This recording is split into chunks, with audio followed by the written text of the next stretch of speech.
भक्त प्रेमियों नमस्कार। हमारे यूट्यूब चैनल में आप सभी का स्वागत है। आज की वीडियो प्राचीन वीरभद्र मंदिर ऋषिकेश, इसकी पौराणिक कथा क्या है वह हम आपको इस वीडियो के माध्यम से बताएंगे और इस मंदिर की विशेषता क्या है वह भी हम आपको इस वीडियो के माध्यम से बताएंगे। भक्तों, अब हम पहुंच गए हैं वीरभद्र मंदिर के परिसर में। तो आप देख रहे हैं ये मंदिर की जो बिल्डिंग है, ढांचा है, वह 1300 वर्ष पुरानी है। और हम आपको ये भी बताएंगे इस मंदिर में सबसे पुराना वृक्ष कौन सा है। इस मंदिर की विशेषता है, कहते हैं कि इस मंदिर का सबसे ओल्ड वृक्ष है, ये सामने वाला जो वृक्ष है वह सबसे पुराना वृक्ष है। और ये जो सामने दो वृक्ष खड़े हैं ये भी बट वृक्ष के हैं। ये इस बट वृक्ष की शाखाएं हैं। ये अपने आप में बहुत विशाल वृक्ष है।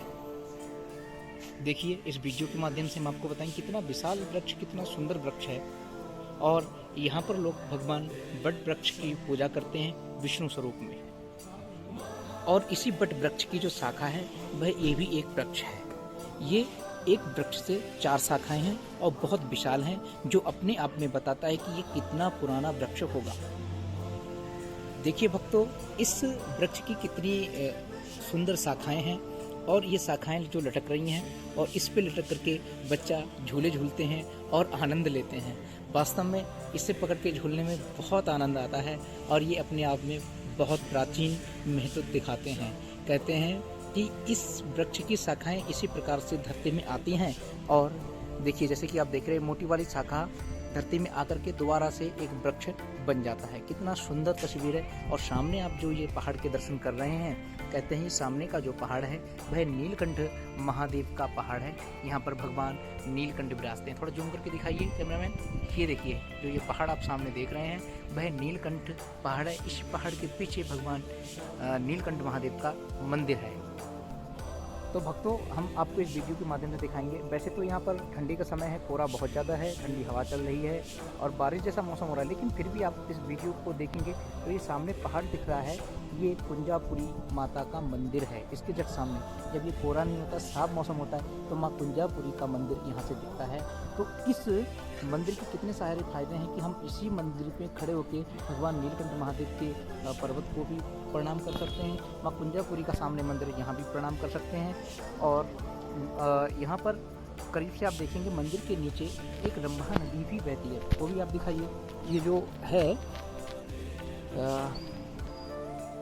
हाँ, ये जो बनी हुई है ये रंभा नदी यहाँ से जाती है और आगे गंगा जी में जाके मिल जाती है, तो गंगा जी में बह जाती है। यहाँ पर इतना सुंदर प्राकृतिक मौसम है, इतना आनंद आता है। ये रहता है कि यहाँ बहुत ज़्यादा आनंद की अनुभूति होती है। और अब इस मंदिर की विशेषता हम आपको बताएंगे। भक्तों देखिए, इस मंदिर के नंदी जी कितने सुंदर हैं और कितने सुंदर हैं। और इन्हें देखने के बाद ऐसा लगता है वास्तव में सच में नंदी जी यहाँ पर विराजमान है, क्योंकि इनका स्वरूप कितना सुंदर, कितना भव्य और कितना दिव्य है। जब आप मंदिर में प्रवेश करते हैं, प्रवेश करने से पहले भगवान नंदी जी के आपको दर्शन होते हैं। तो भक्तों देखो, मंदिर परिसर देखने के बाद अब हम पहुँच गए हैं वीरभद्र महादेव के मंदिर में। अब गर्भगृह की भी हम आपको वीडियो के माध्यम से भगवान वीरभद्र महादेव के दर्शन कराएंगे। तो हम आपको देते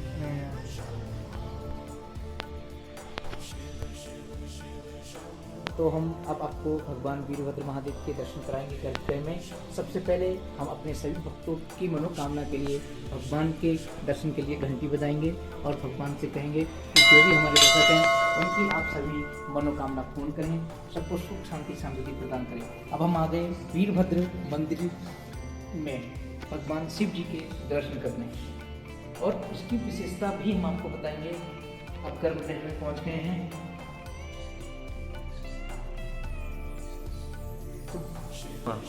भक्तों, अब हम आपको दिखाएंगे कि इस मंदिर का पौराणिक कथा क्या है। वह उसी के अनुसार यहाँ पर कुछ फोटोस महादेव की लगाई गई हैं। देखो, माँ भगवत सती की, शिव जी की फोटो। और ये से इस यज्ञ में माँ ने अपने शरीर को शांत किया। कैसे शांत किया? ये जो सामने फोटो में बकरे का सर लगा है वो लगा हुआ है। और इस सामने भगवान शंकर जी प्रसन्न हैं। किस 3 देवताओं ने भगवान शंकर को प्रसन्न किया। और भगवान वीरभद्र जी का रौद्र रूप क्या है, और भगवान वीर शंकर जी ने वीरभद्र जी को प्रकट क्यों किया वह भी बताएंगे। और इस वीडियो में देखो कितना भगवान वीरभद्र ने कितना भयंकर युद्ध किया, वह सब हम आपको इस वीडियो के माध्यम से बताएंगे। तो अब हम सुनाते हैं भगवान वीरभद्र महादेव का पौराणिक कथा, पौराणिक इतिहास क्या है। कहते हैं कि भगवान शंकर ने वीरभद्र जी को प्रकट किया। वीरभद्र जी को प्रकट क्यों किया, इसके पीछे क्या कारण रहा, क्या कथा है, वह हम आपको सुनाएंगे। भगवान शंकर जी की शादी माँ सती के साथ हुई और सती माँ दक्ष प्रजापति की पुत्री थी। दक्ष प्रजापति नहीं चाहता कि मेरी पुत्री की शादी औगड़धानी शमशानवासी भगवान भोलेनाथ के साथ हो। वह चाहता है कि एक ऐसे राजा के साथ शादी हो जो बड़ा शक्तिशाली हो, उसका साम्राज्य भरा हुआ हो। लेकिन भोलेनाथ तो भोलेनाथ हैं, उन्हें कुछ नहीं चाहिए, वो शमशान में भी रहते हैं। तो उन्होंने कहा ये शमशानवासी से मैं अपनी पुत्री का विवाह नहीं कर सकता। लेकिन विधि का विधान कुछ ऐसा था कि माँ की शादी तो शंकर जी के साथ ही होनी थी। दक्ष प्रजापति की पुत्री की शादी भगवान शंकर के साथ हुई और शंकर जी उसे शंकर जी को प्रसन्न तो दक्ष प्रजापति नहीं करता था। उसने एक यज्ञ का आयोजन किया। उस यज्ञ में सभी देवी देवताओं को बुलाया, समस्त सृष्टि के देवी देवताओं को बुलाया। बुलाने के बाद भगवान शंकर जी को नहीं बुलाया। जब बड़े बड़े वायुयान कैलाश पर्वत से जा रहे थे तो माँ सती ने पूछा कि भोलेनाथ प्रभु, ये बड़े बड़े वायुयान कहाँ जा रहे हैं, सभी देवी देवता आज कहाँ की उड़ान भर रहे हैं। तो भगवान शंकर जी ने कहा कि आपके पिता कनखल हरिद्वार में बहुत विशाल यज्ञ कर रहे हैं और उन्होंने सभी देवी देवताओं को बुलाया है, लेकिन हमें निमंत्रण पत्र नहीं दिया। और हमें निमंत्रण पत्र नहीं दिया तो हम इस यज्ञ में सम्मिलित नहीं हो सकते। माने का नहीं, ये मेरा मायके में इतना विशाल यज्ञ हो रहा है, मैं तो जाऊँगी। हो सकता मेरे पिताजी भूल गए हों और मेरे मायके में इतना विशाल यज्ञ हो रहा है, इतना बड़ा उत्सव मनाया जा रहा है, मैं ना जाऊँ, मैं तो अवश्य जाऊँगी। भगवान भोलेनाथ ने कहा कि देवी मत जाओ, लेकिन माँ नहीं मानी। तो भगवान शंकर ने नंदी जी को आदेश दिया कि माँ सती को आदर सहित छोड़ के आओ। माँ हरिद्वार कनखल नामक स्थान में आ गई और वह दक्ष प्रजापति को मिली और प्रणाम किया। लेकिन दक्ष प्रजापति तो पहले से ही नाराज था भगवान भोलेनाथ से। माँ ने जब प्रणाम किया तो प्रणाम स्वीकार किया और ना माँ की कुशलता के बारे में पूछा। वह ऐसे रुष्ट हो गया जैसे कि माँ को जानता ही नहीं। वह घूम के खड़ा हो गया। माँ को बहुत बुरा लगा कि माँ के साथ व्यवहार अच्छा नहीं किया, लेकिन कोई बात नहीं, पिता है। माँ के पास गई तो माँ ने अपने गले से लगा के रोने लगी और वह आपस में विचार विमर्श करने के बाद माँ से कहा कि कहाँ इतना विशाल यज्ञ हो रहा है, चलिए यज्ञ परिसर में घूम के आते हैं। जब माँ सती उस यज्ञ परिसर में माँ के साथ घूमने जाती है बहनों के साथ, तो देखती हैं ब्रह्मा, विष्णु, इंद्र, समस्त देवी देवताओं का आसन लगा हुआ है, लेकिन भगवान भोलेनाथ का कहीं भी यज्ञ में आसन नहीं है, उनका स्थान नहीं है।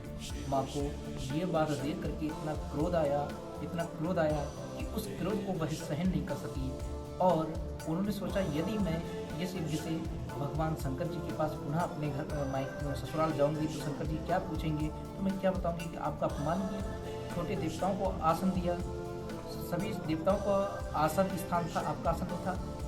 तो माँ को इतना क्रोध आया, ये बात सोच करके उन्होंने अपने शरीर को अग्नि में प्रवेश कर लिया, अपने प्राणों की आहुति दे दी। जब माँ ने अपने शरीर को अग्नि में प्रवेश किया यज्ञ कुंड में, तो देवताओं में हाहाकार मच गया। नंदी जी और दौड़ते दौड़ते कैलाश पर्वत पे आए। उन्होंने कहा प्रभु आज अनर्थ हो गया। और माँ ने क्रोध में आकर के आपका अपमान सहन नहीं कर सकी, क्योंकि यज्ञ में आपका आसन नहीं था, स्थान नहीं था। तो उन्होंने इस कारण अपने शरीर को यज्ञ में शांत कर दिया। भगवान भोलेनाथ तो पहले से ही दक्ष प्रजापति पे क्रोध करते थे, क्योंकि दक्ष प्रजापति कभी भी भगवान शंकर का अच्छा व्यवहार शिव जी के पास गए तो शिव जी ने भी ये समाचार सुन के शिव जी को इतना क्रोध आया कि अपने क्रोध को नहीं संभाल पाए शंकर जी। उन्होंने तांडव करते हुए अपनी सर से जटा निकाली और पृथ्वी पे फेंकी। जैसी जटा पृथ्वी पे आके गिरती है, वहाँ से भयंकर स्वरूप में भगवान वीरभद्र जी प्रकट हो जाते हैं। भगवान वीरभद्र जी हाथ जोड़ के भगवान शंकर से कहते हैं कि प्रभु मुझे क्या आज्ञा है, क्या आदेश है आपका, मुझे क्यों प्रकट किया। भगवान शंकर कहते हैं कि चाहिए दक्ष प्रजापति का यज्ञ विध्वंस कर दीजिए और दक्ष प्रजापति को मृत्यु दंड दे दीजिए। यह बात सुनकर के भगवान वीरभद्र जी हरिद्वार कनखल में आते हैं और दक्ष प्रजापति का यज्ञ विध्वंस कर देते हैं और एंड में लास्ट में दक्ष प्रजापति का सर काट देते हैं, मृत्युदंड दे देते हैं। लेकिन भगवान विष्णु, ब्रह्मा जी और इंद्र सभी देवी देवता आकर के भगवान शंकर से प्रार्थना करते हैं, भगवान शंकर का गुणगान करते हैं, भगवान शंकर का पूजन अर्चना वंदना करते हैं। भगवान शंकर को प्रश्न करते हैं कि प्रभु उस यज्ञ को आप ही पूर्ण करा सकते हैं, प्रभु आप उस यज्ञ में चलिए, उस यज्ञ को आप ही पूर्ण करा सकते हैं। तो भगवान शंकर जी प्रसन्न हो जाते हैं और प्रसन्न होकर के दक्ष प्रजापति को बकरे का सर लगा करके और उस यज्ञ को पूर्ण करते हैं। पूर्ण करने के बाद भगवान शंकर जी और वीरभद्र महादेव दोनों इसी स्थान पे आकर के गले मिलते हैं। गले मिलने के बाद भगवान शंकर जी कहते हैं कि आप आज से यहीं पर जप तप यज्ञ पूजा अनुष्ठान ध्यान करिए। तब से भगवान वीरभद्र जी इसी स्थान पे बैठ करके ध्यान करने लगे और भगवान वीरभद्र जी का भयंकर स्वरूप था कि जो भी देवी देवता पूजन करने आता था वह इस स्वरूप को देखकर डर जाता था। तो भगवान वीरभद्र ने अपने स्वरूप को एक शिवलिंग रूप में परिवर्तन कर दिया। तब से यह शिवलिंग आज तक है। जो मंदिर की बिल्डिंग है वह वैज्ञानिकों के अनुसार 1300 वर्ष पुरानी है, लेकिन शिवलिंग आदिनाथ काल का है। विशेषता शिवलिंग के पास ये गंगा जी की तट पे मंदिर बना हुआ है और रंभा नदी भी शिव जी के मंदिर के नीचे से बहती जा रही है। कहते हैं रंभा नदी जो है संजय झील से निकलती है और इंद्र की अप्सरा है, वह ऋषि से श्रापित है, तो वह 5 किलोमीटर की दूरी पे बह करके और गंगा जी में मिल जाती है। यदि हमारी वीडियो आपको अच्छी लगे तो लाइक शेयर सब्सक्राइब अवश्य करें। अधिक जानकारी के लिए कमेंट करके हमें बताएं आपको कैसी लगी। हर हमारे ओम नमः शिवाय, जय माता।